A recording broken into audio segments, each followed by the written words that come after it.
अस्सलाम वालेकुम my dear students. आज हम क्वेश्चन नंबर 6.10 करते हैं आपकी स्टैटिस्टिक्स का, प्रोबेबिलिटी का।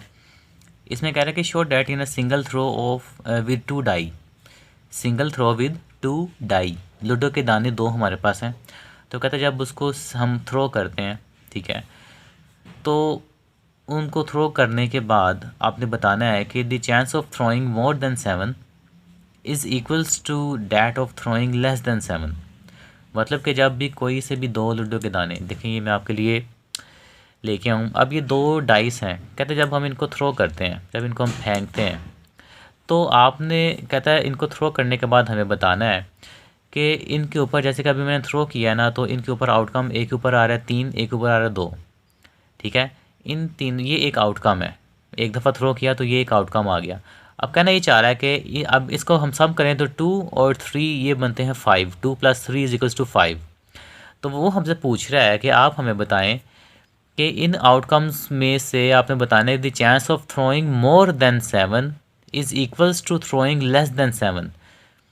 तो कहता है कि आपने बताना है कि उनको थ्रो करने से जो आंसर आ रहे हैं वो मोर देन 7 कितने हैं और लेस देन 7 कितने हैं, और वो दोनों इक्वल होने चाहिए, ठीक है। यहाँ पर उसने कंडीशन बता दी है कि throwing more than 7 is equals to the less than 7। तो ये एक चीज़ हमने उसको प्रूव करके दिखानी है, ठीक है। तो क्वेश्चन को देखें, सोल्यूशन बड़ा मज़ेदार सोल्यूशन है इसको हम करते हैं। वीडियो को अच्छी तरह देखिएगा और समझिएगा। स्टूडेंट, सॉल्यूशन के अंदर हम जब आते हैं तो हमें सबसे तो पहले जो चीज़ चाहिए इस क्वेश्चन के अंदर, वो हमें चाहिए सैम्पल स्पेस। जब भी हम दो डाइस को रोल करते हैं, when two dices are rolled, तो हमें उसकी जो सैम्पल स्पेस आती है पहले तो वो पता होनी चाहिए, क्योंकि जब वो पता होगी तो फिर हम अगला स्टेप वो हम कर सकते हैं, उसमें से बता सकते हैं कि 7 कितने हैं, मोर देन 7 कितने हैं, लेस देन 7 कितने हैं, जो भी उसने पूछा हो, ठीक है ना। तो वो हम बाद में बताएंगे। तो जब भी ऐसा क्वेश्चन आए जिसमें कोई इवेंट आ रहा हो, जिसमें कोई एक्सपेरिमेंट आ रहा हो, तो हमें उस एक्सपेरिमेंट को सबसे पहले करके उसका सैम्पल स्पेस बनाना पड़ता है। तो इसमें जब हम इसका सैम्पल स्पेस बनाएंगे, जब भी दो डाइस के जो लूडो के जो दाने होते हैं उनको जब रोल करते हैं, तो जो जो आउटकम्स आते हैं, ऑल पॉसिबल आउटकम्स, वो कौन कौन से आ सकते हैं, हम यहाँ पे सबसे पहले तो वो बनाते हैं। तो अब ये दो जो दाने हैं, फ़र्ज़ करें मैंने रोल किए, ठीक है, तो इनको दोनों का जब रोल करूँगा तो हम सपोज़ कर लेते हैं कि दोनों पे 1 आ रहा है, इस पे भी 1 आ रहा है, इस पे भी 1 आ रहा है। तो ये मेरे पास एक पहला आउटकम है, ठीक है। तो पहला आउटकम मैं यहाँ पे लिख लूँगा, ठीक है। यहाँ पे मैं सैम्पल स्पेस की हेडिंग दे देता हूँ, ऊपर ही दे देता हूँ।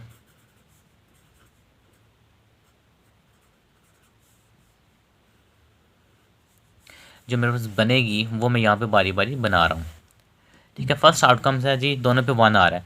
तो यहाँ पे जो मैं सैम्पल स्पेस बना रहा हूँ ना, मैं यहाँ पे ब्रैकेट स्टार्ट किया है, तो ये जो पहली डाइस का आउटकम मैं पहले लिखूँगा, ठीक है, 1। और इसके बाद जो दूसरी डाइस पे आया हुआ है वो भी 1 ही है, हम सपोज कर रहे हैं, ठीक है, वो मैंने बाद में लिख दिया। तो ये दो दफ़ा 1 में क्यों लिखा है कि ये एक डाइस का आउटकम है, ये दूसरी डाइस का, क्योंकि हम एक पेयर किए ना रोल, तो उस एक डाइस के पेयर को रोल करने पे जो हमारे पास आउटकम आ रहा है, हम सपोज कर लेते हैं वो आ रहा है 1 1। हमने दोबारा से फिर रोल किया तो हम यहाँ पे सपोज करते हैं कि पहली डाइस पे तो 1 ही रहा है, जबकि जो सेकंड वाली डाइस थी ये वाली, इस पे 2 आ गया, ठीक है। तो हम सपोज कर लेते हैं कि सेकंड वाली डाइस के ऊपर 2 आ गया है। अब चूँकि ये ग्लास की है तो ये नीचे से भी आपको दूसरे उसके आउटकम नज़र आ रहे होंगे, तो मैं आपको थोड़ा सा पास करके दिखाता हूँ, ठीक है। ये 2 फर्स्ट करते हैं, पहली पे 1 है तो दूसरी पे 2। इसी तरह दोबारा से फिर रोल करेंगे तो हमारे पास पहली पे 1 तो दूसरी पे 3 भी आ सकता है, ठीक है। इस पे थर्ड भी आ सकता है तो 3। इसी तरह दोबारा से फिर रोल करूँगा तो पहली पे 1 ही है तो दूसरी पे 4 भी तो आ सकता है ना। अगर पहली पे 1 है तो दूसरी पे 5 भी तो आ सकता है। अगर पहली पे 1 आ रहा है तो दूसरी डाइस पे 6 भी तो आ सकता है, ठीक है। 6 से ज़्यादा नहीं जा सकता, ठीक है। तो ये आउटकम्स आ रहे हैं। अब क्या करूँगा, मैं फिर से रोल करूँगा तो ऐसा भी तो पॉसिबल है ना कि पहली डाइस पे 2 आ जाए। पहले 1 था ना, इस पे हमने 1 लिया सपोज़ किया, अब हम इसको 2 पे ले जाते हैं, सपोज़ करते हैं कि इस पे 2 आ रहा है तो दूसरी डाइस पे 1 आ सकता है। इसी तरह 2 के साथ हमने 6 तक लेके जाना है, पहले पे 2 आ सकता है तो दूसरी पे भी तो 2 आ सकता है ना। 2 के साथ 3, ठीक है। इसी तरह पहली पे 2 आ सकता है तो दूसरी पे 4 आ सकता है। पहली डाइस पे अगर 2 आ सकता है तो दूसरी डाइस पे 5 आ सकता है। और 2 के साथ फिर 6। इसी तरह हम इधर से भी 6 तक और इस इधर से भी 6 तक, क्योंकि 2 डाइस हैं, दोनों की 6 साइड्स हैं, तो लिहाजा हम इसको 6 तक लेके जाएंगे। 6, तो अब यहाँ पे 3 आ जाएगा। अगर पहली पे 3 आ सकता है तो दूसरी डाइस पे 1 आ सकता है। ये आउटकम्स है ना। तो ये मैं रोल करता जा रहा हूँ, सपोज करते हैं कि मैं रोल करता जा रहा हूँ, बारी बारी फेंकता जा रहा हूँ इस तरह से, ठीक है, और मैं इनके आउटकम्स लिखता जा रहा हूँ, ठीक है। और वो मैं एक तरतीब से, हमने चूँकि आते यही हैं, मतलब मैं इनको जब मैं पूरी सैम्पल स्पेस बनाऊंगा ना, फिर मैं आपके सामने ये रोल करूँगा, तो जो भी आंसर आएगा वो इस सैम्पल स्पेस के अंदर से ही आएगा, बाहर से नहीं आएगा, ठीक है। तो सैम्पल स्पेस हम पहले कंप्लीट कर लेते हैं।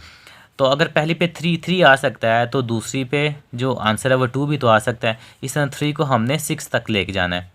3 3 3 4 3 5 एंड 3 6, क्योंकि डाइस के 6 साइड्स होते हैं, 6 आ जाएगा। इसी तरह अगर फ़र्ज़ करें रोल करने से डाइस के पेयर को पहली पे एक डाई पे 4 आ जाए, आ सकते हैं ना, चांसेस हैं।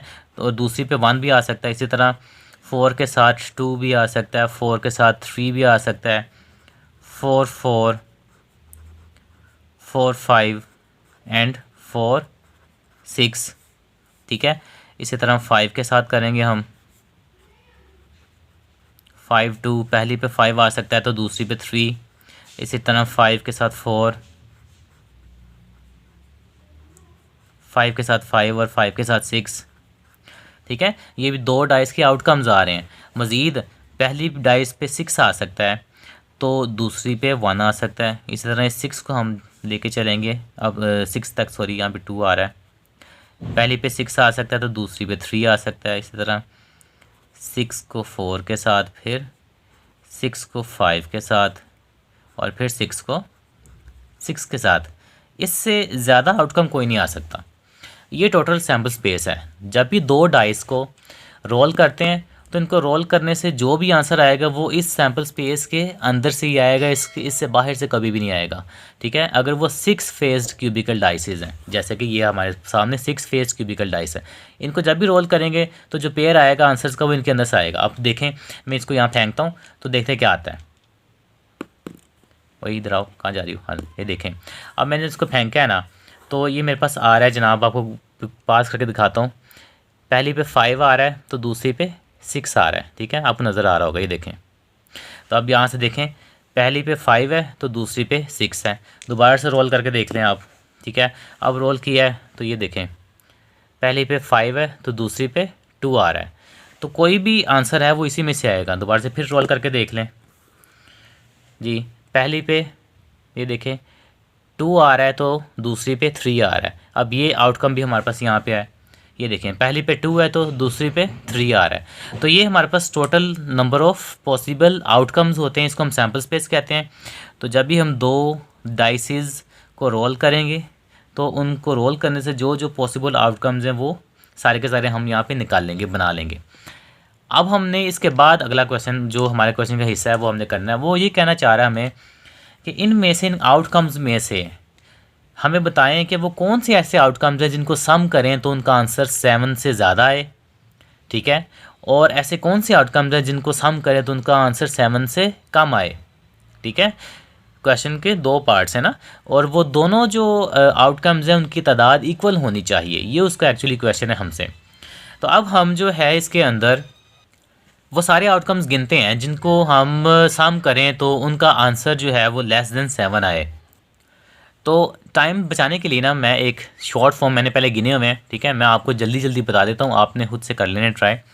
मैं क्या कर रहा हूँ जनाब, ये जो है ना, ये सेंटर वाली मैं एक लाइन यहाँ पे खींच रहा हूँ, है तो सीधी नहीं, बट ये जितने भी सेंट्रल आउटकम्स हैं ना, ये सारे के सारे मैं इनको हाईलाइट कर रहा हूँ इस तरह से, ठीक है। आपने पेपर में करना नहीं है, कर सकते हैं हैर निशानी के तौर पे। अच्छा, ये जो इनके इस लाइन के बॉक्स के अंदर आ रहे हैं ना ये सारे आउटकम्स, इनको जब आप सम करेंगे ना तो ये 7 आएंगे। देखें, 6 + 1 7, 2 + 5 7, 3 + 4 = 7, 4 + 3 7, 5 + 2 7 एंड 7, ठीक है। इस सारे के सारे डायगनल, ये जो हमारे पास लाइन है, इससे ऊपर वाले जितने भी आउटकम्स हैं, ये सारे के सारे, इनका सम लेस देन 7 है, और ये जो नीचे वाले सारे आउटकम्स हैं इनका सम ग्रेटर देन 7 है, मोर देन 7 है, ठीक है। वरना आपको एक एक बारी बारी सम करना पड़ना था कि 1 + 1 2, फिर ये जो है इनको क्लब प्लस करें तो 3 आता है, इन 1 + 3 करें तो 4 आता है, 1 + 4 करें तो 5 आता है, 6 आता है। ठीक है, तो ये सारे जितने भी ना ये लेस देन 7 वाले हैं, और ये जो नीचे जितने भी हैं सारे ये हमारे पास ग्रेटर देन मोर देन 7 वाले हैं। ठीक है स्टूडेंट्स, तो सैम्पल्स में हमारे पास जो एन ऑफ एस है वो तो आगे ना हमारे पास जनाब 36, क्योंकि ये टोटल 36 आउटकम्स है। इनको काउंट करेंगे आप 6 इधर से 6 इधर, 6 × 6 36, तो ये सारे के सारे 36 आउटकम्स है। एन ऑफ एस में हमारे पास 36 आ गई। अब हम लेट कर लेते हैं, एक इवेंट बना लेते हैं मोर देन 7 का।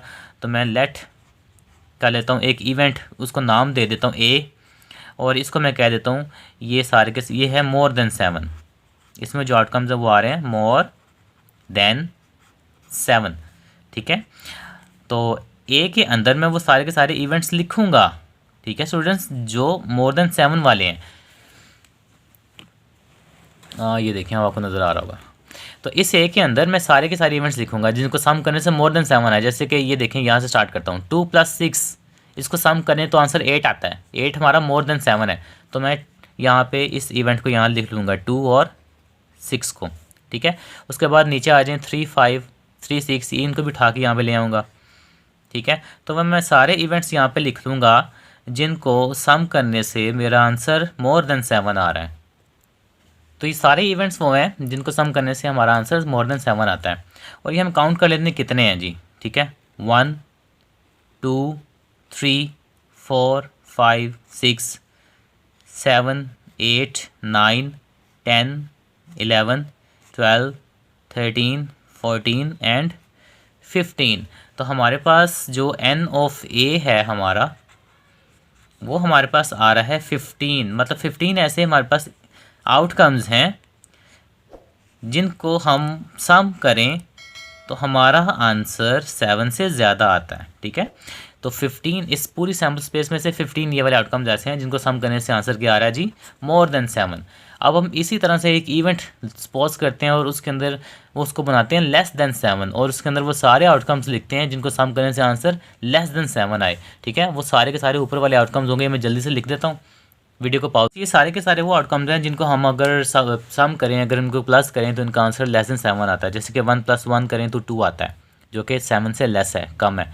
इस तरह 1 + 2 करें तो 3 आता है। तो सभी को अगर हम प्लस करें, जैसे 5 1 प्लस है तो 6 आता है। ठीक है, वो भी लेस देन 7 है।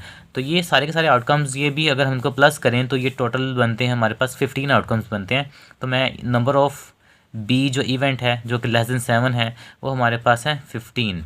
ठीक है, आपने पीछे देखा था कि जो मोर देन 7 बन रहे थे इवेंट हमने ए बनाया था, एन ऑफ ए, वो भी 15 था, और लेस देन 7 जो हमारे पास बन रहे हैं ये भी हमारे पास यहाँ पे 15 बन रहे हैं। ठीक है, तो ये हमारा क्वेश्चन यहाँ पे प्रूव भी हो गया है। तो हम यहाँ पे प्रोबेबिलिटी दोनों की फाइंड कर देते हैं। ठीक है, जैसे कि एन ऑफ पी, अगर हम इसकी यहाँ पे प्रोबेबिलिटी फाइंड करें तो हम यहाँ पे फॉर्मूला प्रोबेबिलिटी का यूज़ करेंगे। Probability of B is equals to, ठीक है, number of favourable outcomes in B divided by total sample space, number of sample space. तो ये हमारे पास आ रहा है 15 डिवाइडेड बाय 36। तो ये जो हमारे पास प्रोबेबिलिटी निकली है ये निकल आई है बी की। इसी तरह ए की प्रोबेबिलिटी भी हम जो पीछे करके आया था वो भी सेम ही निकलेगी, क्योंकि जब हम ए के लिए प्रोबेबिलिटी फाइंड करेंगे तो नंबर ऑफ़ फेवरेबल जो थे आउटकम्स ए के अंदर उनको डिवाइड करते हैं नंबर ऑफ़ सैम्पल स्पेस के साथ। तो ए के भी जो एन ऑफ ए थे वो भी 15 था और divided by 36 total sample space, तो ये भी हमारे पास 36 निकली है। तो आप देख सकते हैं कि probability of B is equals to probability of A. ठीक है, तो the number of outcomes more than 7 is equals to less than 7। ठीक है, तो हैंस यहाँ पे हम अपना बता देंगे जनाब प्रूव हो गया है हमारे पास के जो हमारे पास होते हैं more than 7 is always equals to less than 7। ठीक है, जब भी हम दो डाइस को रोल करें, a pair of 6 faced cubical dice को रोल करें तो उनके अंदर more than 7 is always equals to less than 7, उनकी प्रोबेबिलिटीज़ हमेशा इक्वल आती हैं। तो क्वेश्चन था यहाँ तक कंप्लीट हो गया हमारा। ठीक है, होप्स आपको समझ आ गई होगी, बहुत आसान सा क्वेश्चन है। ना समझ आई हो तो वीडियो दोबारा एक दफ़ा देख लेंगे, आपको समझ आ जाएगी। ओके, अपना ख्याल रखिएगा, अगली वीडियो में मिलेंगे अगले लेक्चर में। टेक केयर, अल्लाह हाफिज़।